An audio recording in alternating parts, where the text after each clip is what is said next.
Morning बच्चों, कैसे आप सभी। मैं आशा है कि आप सभी पूर्ण रूप से स्वस्थ होंगे और जो भी आपको आज ऑनलाइन के माध्यम से पढ़ाया जा रहा है उसे आप बहुत अच्छे तरीके से पढ़ेंगे और समझेंगे। तो बच्चों, आज मैं आपके विषय अध्यापक स्नेहलता श्रीवास्तव कक्षा 7 के बच्चों को हिंदी व्याकरण में पाठ 1 भाषा और व्याकरण पढ़ाने जा रहे हूँ, जिसे आप बहुत ध्यानपूर्वक पढ़ेंगे। भाषा, लिपि और व्याकरण। आपके पाठ का नाम है भाषा, लिपि और व्याकरण। तो बच्चों, पहले तो आप ये जान लीजिए कि आपके यहाँ किताबें नहीं चल रही हैं, इसलिए आपको वीडियो देखना बहुत जरूरी है। आप वीडियो नहीं देखेंगे तो समझ नहीं पाएंगे, क्योंकि आपको बिल्कुल उसी तरह समझाया जाता है ऑनलाइन के माध्यम से जैसे कि आप क्लास में पढ़ते थे। बिल्कुल उसी तरह ऑनलाइन में आपको पढ़ाया जाता है। तो आप वीडियो अवश्य देखिए। और जब आपको पीडीएफ में प्रश्न उत्तर दिए जाएंगे तो आप अपनी नई कॉपी में व्याकरण की नई कॉपी बनाएंगे और उसमें जिस डेट पर आपको पीडीएफ भेजी जाएगी उस डेट को डाल करके और आप लिखेंगे और लिखने के बाद उसे याद करेंगे। तो आइए हम आज आपको भाषा, लिपि और व्याकरण पढ़ाने जा रहे हैं। बच्चों, भाषा क्या है? भाषा वह है जो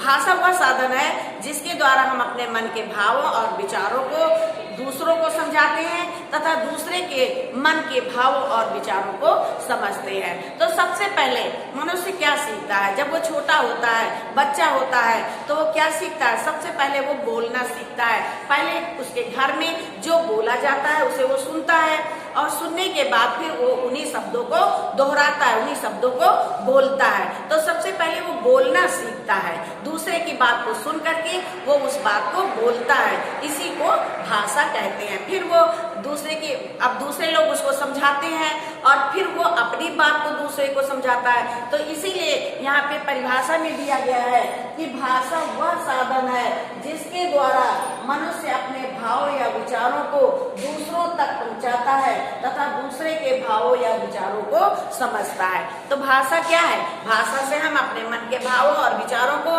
दूसरों को समझाते हैं तथा दूसरे के भाव और विचारों को समझते हैं। इसे ही भाषा कहते हैं।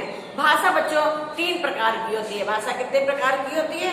3 प्रकार की होती है। कौन कौन सी? मौखिक भाषा, लिखित भाषा और सांकेतिक भाषा। तो बच्चों, मौखिक भाषा क्या है? जो हम बोलते हैं और जो हम सुनते हैं और बोलते हैं, वो मौखिक भाषा होती है। जैसे क्लास में एक टीचर पढ़ा रहा है, वो आपको समझा रहा है और आप उसको समझ रहे हैं। ना तो टीचर लिख रहा है ना आप लिख रहे हैं, ठीक है। सिर्फ टीचर अपने मुंह से बोलकर आपको समझा रहा है, ठीक, और आप कानों से सुन करके उसे समझ रहे हैं। तो ऐसी भाषा को क्या कहते हैं? मौखिक भाषा।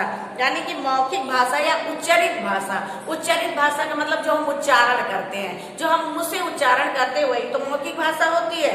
तो मौखिक भाषा जो है, मौखिक भाषा सिर्फ हम बोल करके दूसरे को बताते हैं और सुन करके समझते हैं। लेकिन ये भाषा का अस्थायी रूप होता है, क्योंकि मौखिक भाषा में बहुत कुछ बोला जाता है लेकिन वो याद नहीं रहता है, ठीक है। तो ये अस्थायी जो है रूप भाषा का होता है। यानी मौखिक भाषा जो है वो अस्थायी होती है, उसका कोई मतलब कि वो बहुत विस्तृत होती है। बोलते जाओ बोलते जाओ बोलते जाओ, अब उसमें आदमी बस मुंह के 2, 4, 10 बातें याद कर सकता है। इसके बाद आती है लिखित भाषा। लिखित भाषा क्या होती है? जब हम भाषा को बोलते हैं तो फिर उसे हमें लिखने की आवश्यकता पड़ती है। कोई जरूरी नहीं कि जितना हमने आपको समझाया वो सब आपने याद ही कर लिया हो। तो उस भाषा को, जो मौखिक भाषा होती है, वो मौखिक भाषा विस्तार में होती है, लेकिन जब हम लिखित भाषा में उसका प्रयोग करते हैं तो वो संक्षिप्त में हो जाती है।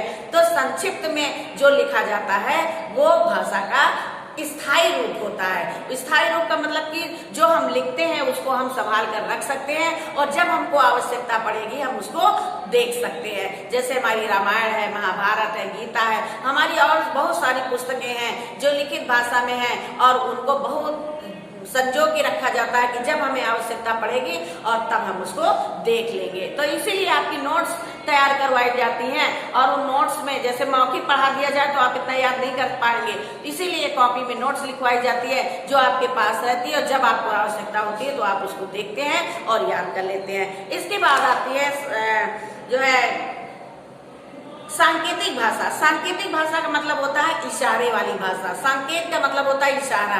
तो तो जब हम इशारे से, संकेत से कोई भाषा को समझते हैं या दूसरे को समझाते हैं, उसे सांकेतिक भाषा कहते हैं। ये सांकेतिक भाषा अधिकतर मूक और बधिरों के लिए प्रयोग की जाती है। जैसे कुछ लोगों को सुनाई नहीं पड़ता है तो उनको इशारे के द्वारा समझाते हैं, और जो लोग बोल नहीं पाते हैं वो अपनी भाषा को इशारे से समझाते हैं और दूसरे के इशारे से वो भाषा को समझते हैं। तो ये तो हो गई सांकेतिक भाषा। अब हम आपको बताते हैं लिपि।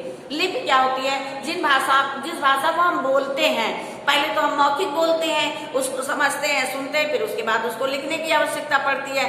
तो हम लिखते हैं, पढ़ते हैं, लेकिन उन लिखनों के लिए कुछ चिन्हों की व्यवस्था होती है। उन चिन्हों को जब हम लिखते हैं तो उसे लिपि कहते हैं। यानी लिपि का मतलब होता है कि भाषा को लिखने के लिए जो विशेष संकेत चिन्ह निश्चित किए जाते हैं, उनके व्यवस्थित रूप को लिपि कहते हैं। यानी कि लिखने के लिए कुछ चिन्हों की व्यवस्था की जाती है और जब हम उनसे लिखते हैं तो उसे लिपि कहते हैं।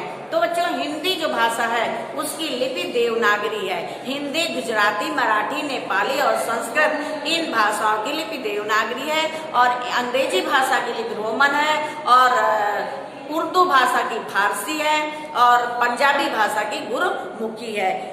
तो ये तो आपने पढ़ा लिपि। अब हम आपको बताते हैं व्याकरण। व्याकरण बच्चों क्या होती है?